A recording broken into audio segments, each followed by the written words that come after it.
दोस्तों, सच और झूठ की लड़ाई में कानून कम पड़ जाए तब क्या इंसाफ का रास्ता बदल जाता है? एक आम इंसान, एक असाधारण हालात और एक ऐसा फैसला जो सब कुछ बदल कर रख देगा। ये सिर्फ एक कहानी नहीं बल्कि एक सवाल है। क्या सही और गलत का फैसला हमेशा कानून करता है या कभी हालात भी अपना इंसाफ लिखते हैं? एक ऐसा शख्स जिसने कभी कानून तोड़ने की नहीं सोची थी, लेकिन जब भ्रष्टाचार, अन्याय और बेईमानी की दीवारें उसके चारों ओर खड़ी हो जाती हैं, तो वो अपने ही नियम बनाने पर मजबूर हो जाता है। एक साधारण इंसान से समाज के रॉबिन हुड बनने तक की ये कहानी सवाल उठाती है कि आखिर कौन सही है, कानून या वो इंसान जो सही करने की कोशिश कर रहा है। तो तैयार हो जाइए एक ऐसे सफर के लिए जो आपको सोचने पर मजबूर कर देगा। मूवी का नाम है डोंबिवली फास्ट और इसकी IMDb रेटिंग है 8.0, जो दशकों से बरकरार बनी हुई है। तो चलिए अब बिना देरी किए शुरू करते हैं आज की ये एक्सप्लेनेशन। लेकिन उससे पहले अगर आपको हमारा ये काम पसंद आता है तो इस चैनल को सब्सक्राइब करना ना भूलें। तो कहानी की शुरुआत में हम माधव आप्टे और उनके परिवार को देखते हैं। अगर उनके बारे में बात करें तो वे मुंबई के डोंबिवली इलाके में रहते हैं और एक बैंक में काम करते हैं। उनकी पत्नी अलका, बड़ा बेटा राहुल और बेटी प्राची, यानी उनका 4 लोगों का छोटा सा परिवार है।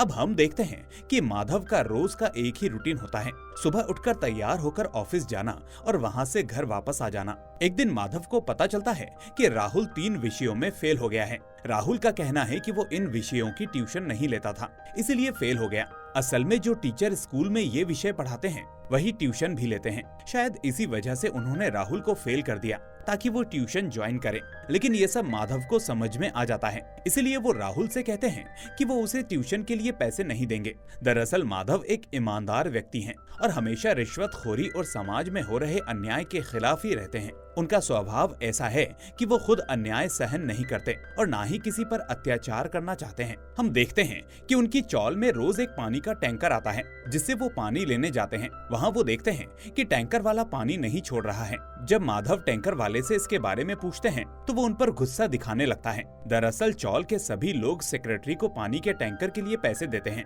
और वही सेक्रेटरी टैंकर का सारा काम देखता है। साथ ही इस टैंकर वाले को माधव से एक्स्ट्रा पैसे की उम्मीद होती है, इसलिए वो पानी नहीं छोड़ता। अब माधव टैंकर वाले को डांटते हैं। तभी चौल का एक व्यक्ति टैंकर वाले को एक्स्ट्रा पैसे देकर पानी छोड़ने के लिए कहता है। माधव उसे समझाते हैं कि एक्स्ट्रा पैसे ना दें, लेकिन चौल के लोग उनकी गलती निकालने लगते हैं, जिससे माधव को चुप बैठना पड़ता है। इसके बाद माधव जब ऑफिस जाते हैं तो शाह नाम का एक व्यक्ति उनकी बैंक में लोन लेने आता है, लेकिन माधव उसे बताते हैं कि उसके डॉक्यूमेंट्स इनकम्प्लीट हैं, इसीलिए उसे लोन नहीं दिया जा सकता। इस पर शाह माधव से कहता है कि अगर वो उसके लोन को मंजूरी दे देंगे तो वो उन्हें पैसे देगा। यानी शाह माधव को रिश्वत देने की बात कर रहा था, लेकिन माधव बहुत ईमानदार हैं, इसलिए वो शाह को खूब डांटते हैं और इस गैर कानूनी काम से इनकार कर देते हैं। इसके बाद वो खुद को शांत करने के लिए बैंक के बाहर चाय पीने चले जाते हैं, जहां वो एक बेघर बच्चे को देखते हैं। दरअसल वो पहले से ही उस बच्चे को जानते थे। माधव को पता था कि ये बच्चा बहुत बीमार है,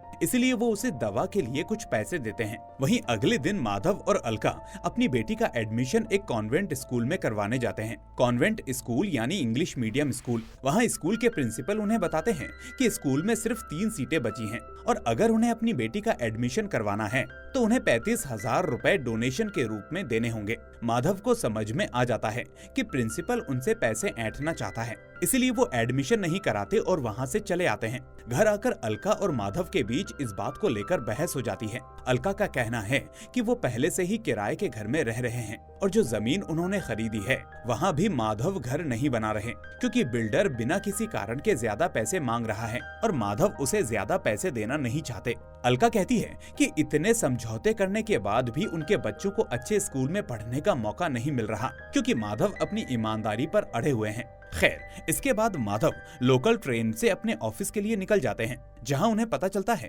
कि जिस शाह नाम के आदमी को उन्होंने लोन देने से मना किया था, उसका लोन माधव के मैनेजर ने रिश्वत लेकर पास कर दिया है। माधव मैनेजर के पास जाकर उससे भिड़ जाते हैं, क्योंकि शाह के डॉक्यूमेंट्स इनकम्प्लीट हैं और ये लोन RBI के नियमों के खिलाफ है। माधव का कहना है कि शाह एक धोखेबाज इंसान है और उसके बैंक के लोन को चुकाने की कोई गारंटी नहीं है, अगर उसने लोन नहीं चुकाया तो बैंक के डिपॉजिटर्स का पैसा डूब जाएगा और सभी लोग बेघर हो जाएंगे। माधव शाह की फाइल को बैंक के मुख्य अधिकारियों को दिखाने जाते हैं, जिस पर मैनेजर माधव को जान से मारने की धमकी देता है। इसके बाद माधव के ऑफिस के एक दोस्त उन्हें समझाते हैं कि इस झंझट में ना पड़ो, उन्हें जो करना है करने दो और तुम अपने काम पर ध्यान दो। इसके बाद माधव ब्रेक लेकर सोडा शॉप पर कोल्ड ड्रिंक पीने जाते हैं, जहाँ शॉप वाला उनसे 10 रुपए की बोतल के 12 रुपए मांगता है। वो कहता है कि 10 रुपए सोडा के और 2 रुपए बोतल को ठंडा करने के लिए फ्रिज का खर्च है। माधव का दोस्त पैसे देता है, लेकिन माधव को ये भी लूट लगती है, इसलिए वो 2 रुपए देने से मना कर देते हैं।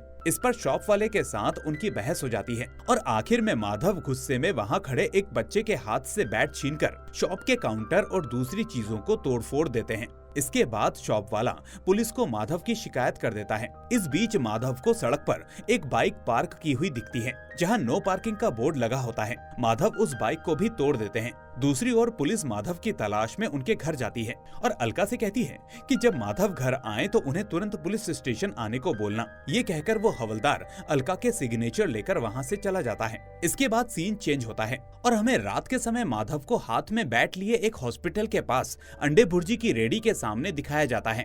इस रेडी के कारण वहाँ भीड़ हो जाती है। पुलिस वहाँ आती है और रेडी वाले को रेडी बंद करने के लिए कहती है, लेकिन जल्द ही माधव देखते हैं कि वो रेडी वाला पुलिस को रिश्वत देता है, जिसके बाद पुलिस उसके खिलाफ कोई कार्यवाही नहीं करती। माधव को ये गैर कानूनी लगता है, इसलिए वो पुलिस पर गुस्सा करते हैं कि इस रेडी के कारण हॉस्पिटल के मरीजों को परेशानी हो रही है और इस गैर कानूनी काम पर कार्यवाही करने की बजाय पुलिस रिश्वत ले रही है। पुलिस माधव को ही डांटती है और उन्हें थाने ले जाती है। थाने में माधव पुलिस को खूब डांटते हैं कि वो जनता के सेवक हैं और उन्हें रिश्वत नहीं लेनी चाहिए।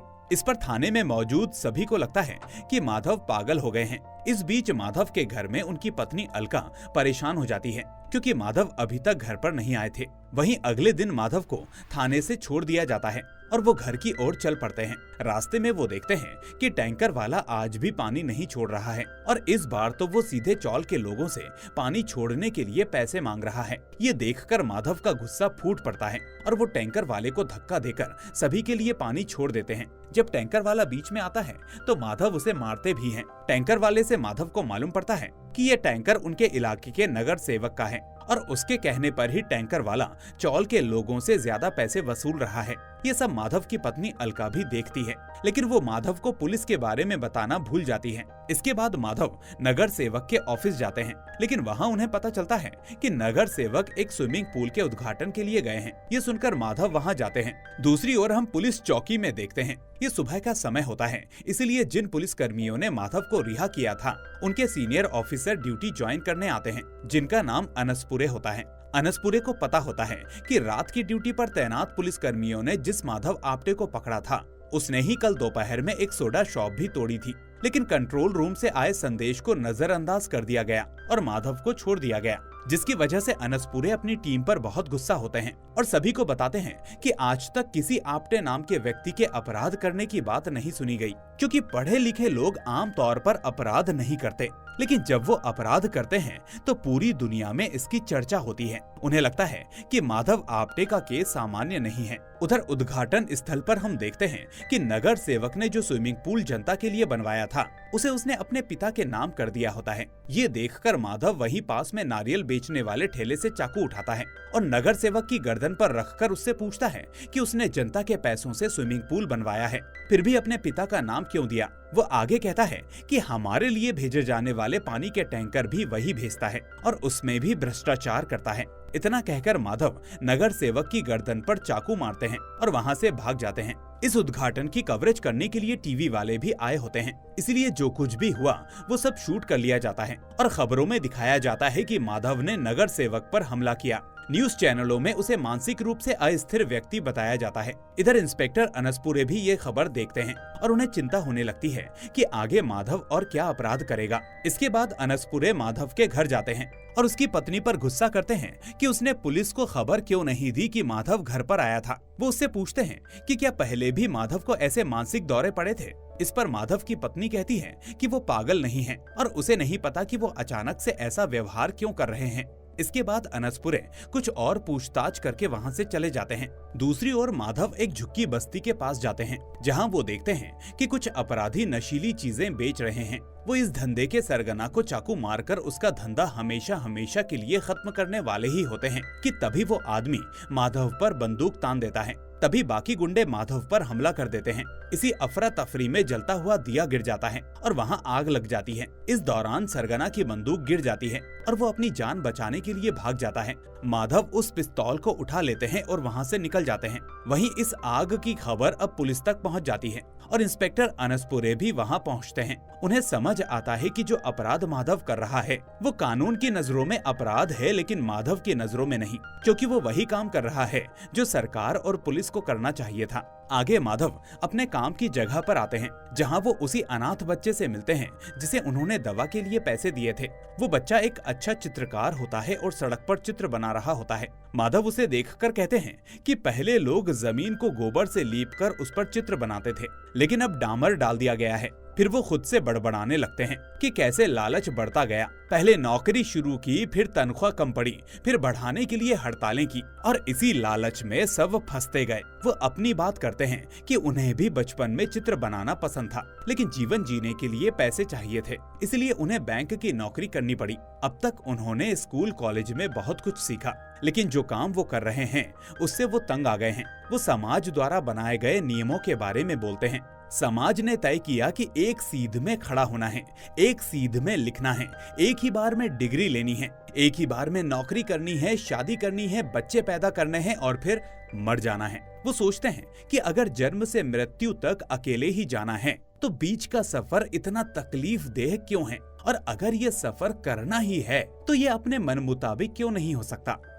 अगली सुबह वो देखते हैं कि वो अनाथ बच्चा अचानक बीमार हो गया है, तो वो उसे एक प्राइवेट अस्पताल में लेकर जाते हैं। अस्पताल में नर्स उन्हें इलाज से पहले केस पेपर बनवाने को कहती है। माधव वहाँ एक बुजुर्ग को देखते हैं जो अपनी पत्नी को भर्ती करवाना चाहते हैं, लेकिन अस्पताल में बेड नहीं होते। वार्ड बॉय बुजुर्ग से रूखे अंदाज में बात करता है, जिससे माधव को गुस्सा आ जाता है। इस अस्पताल में नई मशीनें लगी होती हैं, जिससे डॉक्टर कहते हैं कि इनसे आम जनता को फायदा होगा। इस पर माधव कहते हैं कि अस्पताल का स्टाफ तक आम आदमी से सभ्य तरीके से बात नहीं कर सकता, तो फायदा क्या खाक होगा। डॉक्टर जवाब देते हैं कि अगर उसे फीस नहीं भरनी तो सरकारी अस्पताल चला जाए। ये सुनकर माधव भड़क जाते हैं और डॉक्टर पर बंदूक तान देते हैं और इस तरह डॉक्टर को धमकाकर वो अनाथ बच्चे का मुफ्त इलाज करवाते हैं। लेकिन वो बुजुर्ग महिला इलाज से इनकार कर देती है, क्योंकि उसे माधव के तरीके गलत लगते हैं। यहाँ माधव भी समझ जाते हैं कि उनका तरीका सही नहीं था। इस घटना के बाद माधव मीडिया के चर्चा का विषय बन जाते हैं। कुछ लोग उन्हें अपराधी मानते हैं तो कुछ मसीहा। यहाँ माधव अपनी पत्नी को फोन करके कहते हैं कि वो ठीक हैं और जल्द ही घर आएंगे। इसके बाद वो नौकरी छोड़ने और बचे हुए पैसों से जीवन चलाने की योजना बनाते हैं। दूसरी तरफ माधव के बारे में मीडिया में खबर आने से सरकार को डर लगने लगता है कि माधव कहीं रॉबिन हुड न बन जाए। इसलिए इंस्पेक्टर अनसपुरे को आदेश दिया जाता है कि माधव के दिखते ही उसे गोली मार दी जाए। वहीं हम माधव को देखते हैं जो लोकल ट्रेन में होते हैं। तभी एक व्यक्ति उन्हें पहचानकर पुलिस को उनकी खबर दे देता है। पुलिस उन्हें पकड़ने आती है, लेकिन माधव के पास असली गोलियां नहीं होती, जिसके चलते अनसपुरे माधव को गोली मार देते हैं। और मरने से पहले माधव अपनी अंतिम इच्छा बताते हैं कि वो ट्रेन की हमेशा चौथी सीट पर बैठता था और कभी खिड़की के पास बैठने का मौका नहीं मिला, जिसके बाद वो खिड़की के पास बैठकर अपनी आखिरी सांसें लेते हैं। वहीं इस सब के बाद अनसपुरे को अपनी गलती का एहसास होता है कि सरकार ने अपने फायदे के लिए एक अच्छे इंसान को मार डाला। अंत में माधव की कहानी समाज की उन परंपराओं पर सवाल उठाती है जो इंसान को मजबूर कर देती है, और इसी संदेश के साथ ये शानदार फिल्म यहीं खत्म हो जाती है। तो दोस्तों, कभी कभी इंसान का रास्ता सीधा नहीं होता और सच को उजागर करने के लिए अंधेरे से भी गुजरना पड़ता है। जब फैसले कानून की किताबों से निकलकर दिलों में लिखे जाते हैं, तब असली इंसाफ होता है। आज एक कहानी खत्म हुई, लेकिन जो सवाल उठे हैं वो हमेशा जिंदा रहेंगे। क्या सही और गलत हमेशा उतने ही साफ होते हैं जितना हमें बताया जाता है? सोचिए, समझिए, क्योंकि कुछ कहानियां सिर्फ सुनी नहीं, महसूस की जाती हैं। और इसी मैसेज के साथ हम विदा लेते हैं। वीडियो पसंद आई हो तो इसे लाइक और दोस्तों के साथ शेयर करना ना भूलें। साथ ही चैनल को सब्सक्राइब जरूर कर लें। हम फिर मिलेंगे एक और ऐसी ही शानदार कहानी के साथ। टिल देन, अपना और अपनों का ख्याल रखिए एंड थैंक्स फॉर वॉचिंग।